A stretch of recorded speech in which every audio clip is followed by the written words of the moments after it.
Welcome to Energy Linguist, a sacred space for awakening souls ready to receive divine transmissions and the raw truth that sets them free. I am Laura Ahern, a spiritual channel and energy translator here to bring through messages from highest guidance to help you hear your inner knowing, reclaim who you are beneath the noise, and live from the truth within. Take a breath. You've found the space where remembering begins.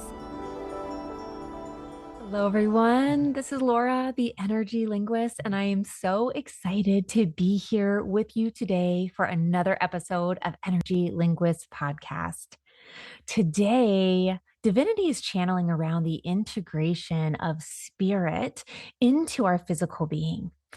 And for those of you who were with me during our last podcast together, we started to talk about that, the embodiment, what's really required for us to integrate spirit into our lives so that we can expand our consciousness and arrive at a more awakened state so that our life really starts to reflect the peace and the fulfillment that we desire. And so today, Divinity wants to talk to you about how to anchor your awakening and this reminder that it cannot be done with spirit alone. So what exactly do they mean by that?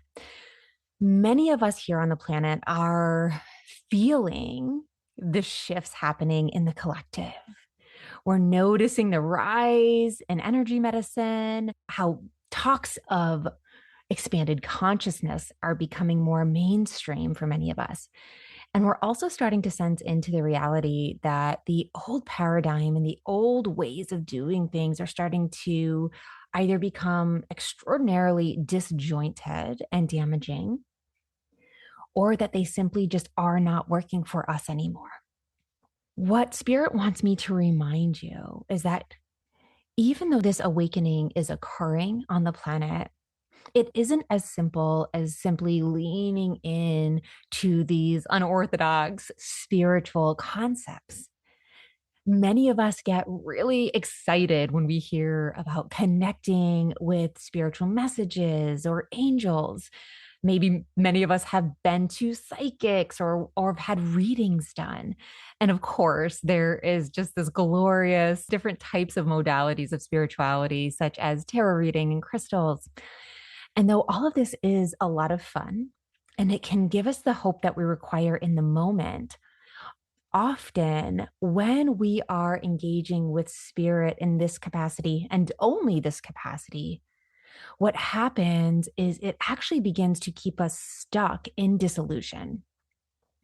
Right now, because we're in the midst of an awakening period, it is natural to lean into spirit for guidance. However, it's also important for us to realize that spirit is not going to do the work for us. There is work required on our part as spirits who are embodying the human form right now, so that we can rise to our highest potential, overcome the limits that we thought maybe we were stuck with our entire lives, and discover that not only are we not stuck, but there is an extraordinary life awaiting us that has always been awaiting us. And there's only one path to get to that place. That path is through the turning within to face the things that most of us have actually been avoiding. What awakenings really feel like aren't necessarily what the mainstream media will get excited about. When we hear of awakenings, it's this light and this freedom. And it's not that those things are not true. And it's not that people aren't experiencing those things. But what often gets missed is what the journey looks like prior to getting to that point of freedom and self-love and awakening. It is imperative right now, in order for you to properly ascend to a place where you are capable of meeting and reaching your highest potential, for you to begin to face that which is rising within you. And that is anything but fun. Often, when we are faced with a moment of awakening, it doesn't feel anything like that glorious awakening that people portray. In fact, it tends to be riddled with anxiety, overwhelm, self doubt, isolation, all of these different experiences of self questioning.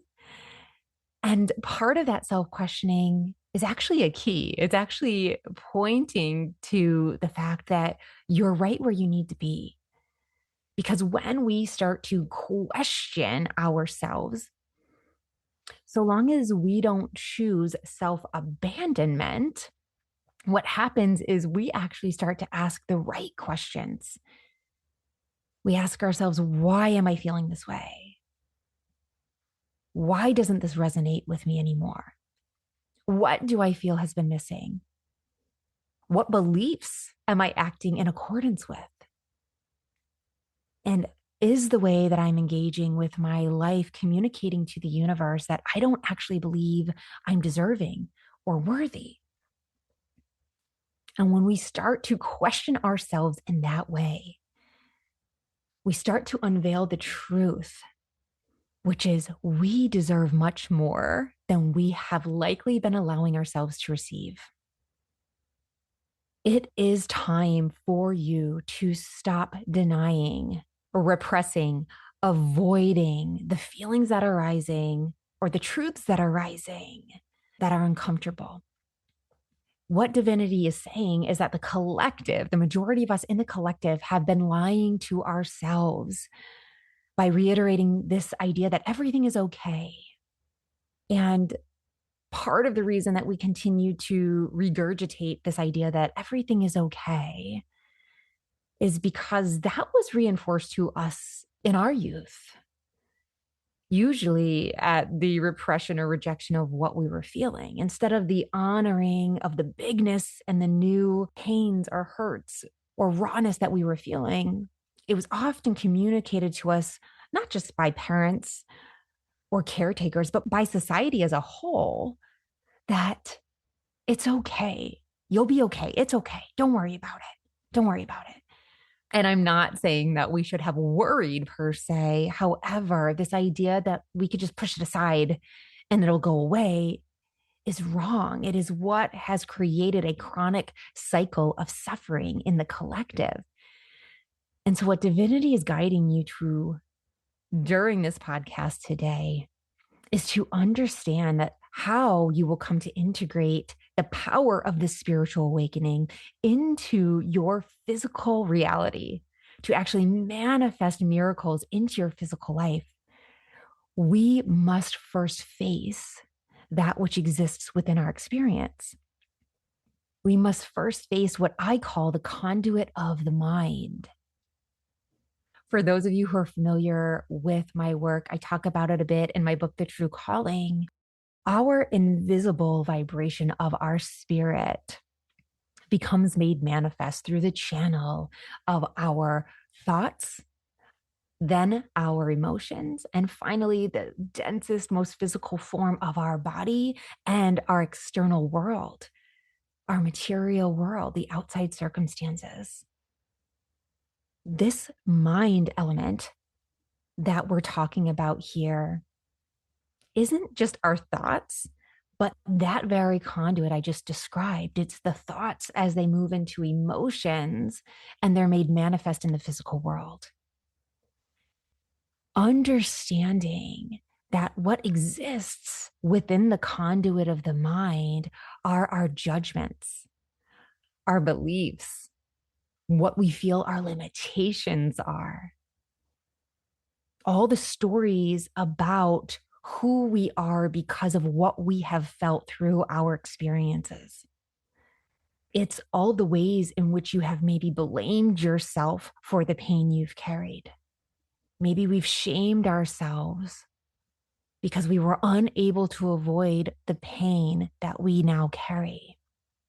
And what divinity is inviting you to do is to understand that all of which is rising, all of the self-doubt, all of the emotional pain, all of the memories that are actually rising right now on this planet because of the vibrational shift of the collective consciousness.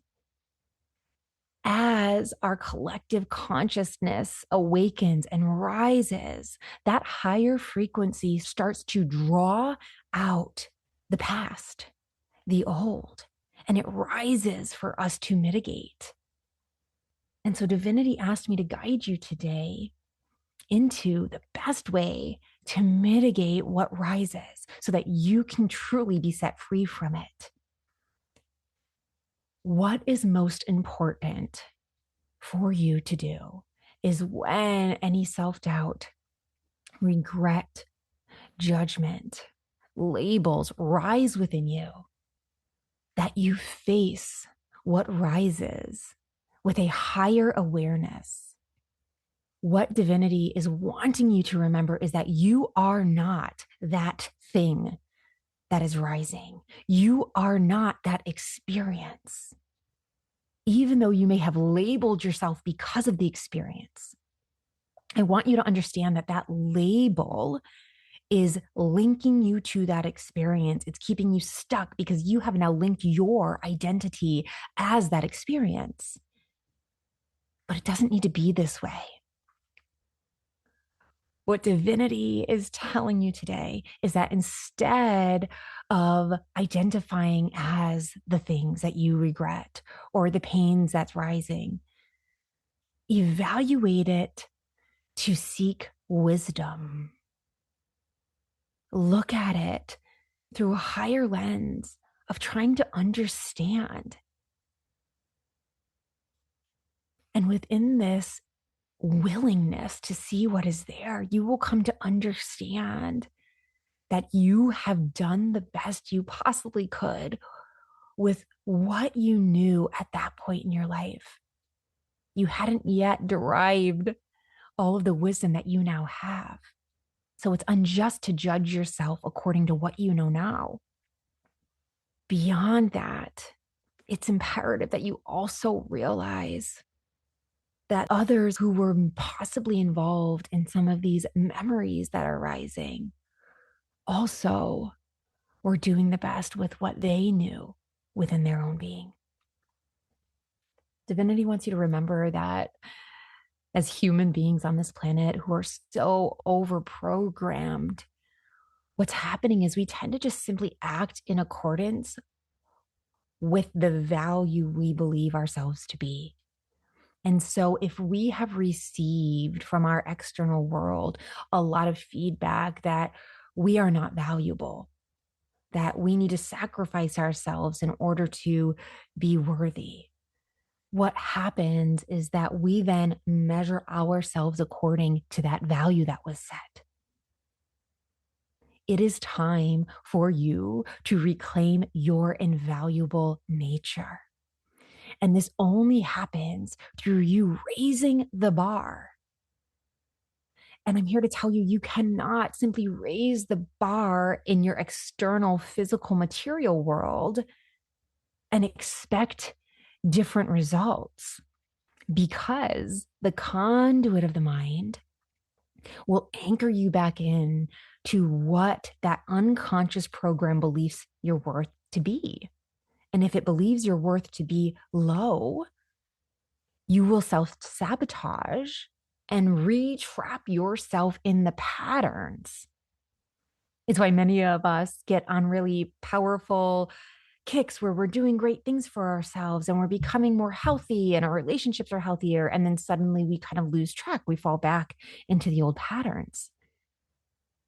This is happening because of the unconscious mind, because of this conduit of the mind in which the true beliefs, identity, emotions are still stirring beneath the surface and they have not yet been looked at.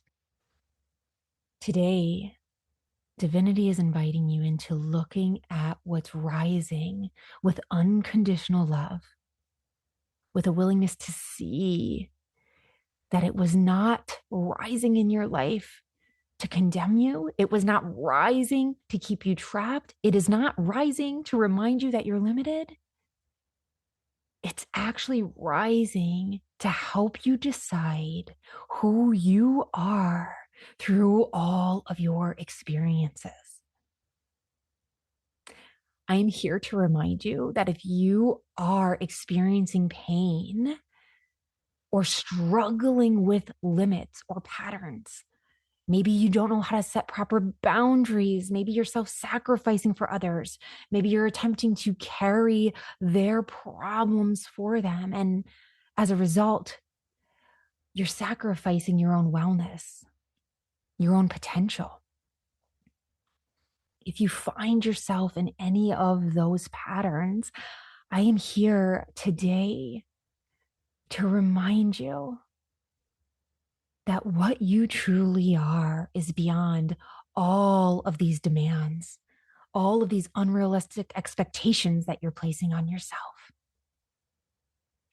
God found you worthy to be here on this planet during this enlightenment period because there's a light within you that is meant to be shared. And if we are hiding from ourselves, not even willing to allow ourselves to see the things that are rising to be released, then we will forever stay trapped in the darkness. Now, that darkness is the deceiver. That fear that tells you what is rising is too much to bear. It's too much to look at. That fear that maybe we will face it and discover we're unforgivable is a lie. What I know to be true is that we have been met with much adversity in our lives. Challenges, personal challenges that nobody else knows about, nobody else carries but us. Shames, hidden pains. And I'm here to tell you that you are not those things. I do believe in the core of my being that all darkness gives way to the light if we so choose to allow it.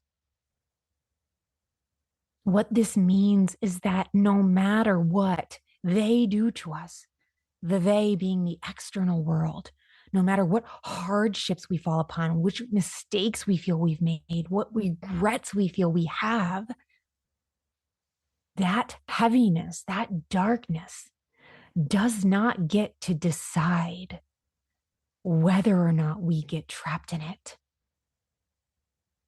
Because the truth is this: they cannot decide whether or not you use that experience for the light. Only you can choose that. The darkness doesn't get to decide if you choose to perceive that challenge, that pain, that experience, and derive the most sacred wisdom from it to help you share this newfound wisdom and light with the world, to help it become a part of your being, to re-embody the light that you are, the light that's never left you.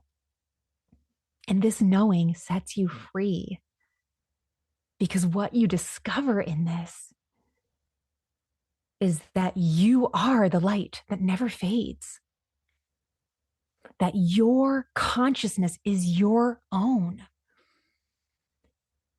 that you can choose to perceive all experiences through a lens that serves your highest and greatest good, to rise to your highest and greatest potential. And no one else can choose that but you. This choice is the creator within you. You are that very creator of your reality. And your willingness to look at the conduit of your mind is your power. It allows you to open this channel so that you can be in the purest co-creation with the divine energies that seek to assist you, to anchor that spirit straight into your physical body and into your material world. This integration happens when we are willing to be with the denser experiences of our being, not just in our spiritual essence, where we're looking to kind of avoid facing them and lean into the spirit, but when we're actually willing to look at our human experience with eyes of love, with eyes of light, that higher perspective of the divine. When you are finally willing to embrace your bravery, to face your thoughts and emotions, to face the conclusions, the identities, the judgments, and the actions that have driven your soul into hiding, by facing them with unconditional love and positive regard, you will discover that you are unstoppable.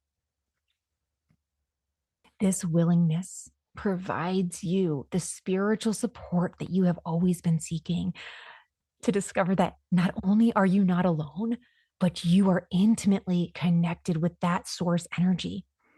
And you are held in this sacred, safe space that allows you the wisdom to uncover who you truly are and live from that place of light. You are not your pain. You are not your past. You are the consciousness observing it. And you are the creator that can choose to use it for your own becoming. And this is the message that divinity wants to anchor within your spiritual being today, anchor into your mind and all the way into your physical body, so that you can feel this unwavering, unending connection to the God and source that supplies you. You are invaluable. You are loved, and you are never alone on this path. I hope that you will join me in our next episode of Energy Linguist podcast, where divinity is asking me to dive deeper into understanding the conduit of the mind in a way that starts to explain and explore how we can manifest our worlds from within. The true power, not the misguided notion that all we need to do is visualize, but discovering where the true power resides in our capacity to be the creator within our own lives. Thank you for being here on this episode of Energy Linguist Podcast, and I can't wait to be with you next time. Namaste. Thank you for being here, for listening with your heart, and for opening to the truth meant just for you. If this transmission resonated, I invite you to visit lauraahern.com for free resources and sacred support to help you accelerate your awakening and walk your path with more power, trust, and grace. Until next time, trust what you feel, honor what you know, and believe in your power to create something greater than you've ever imagined.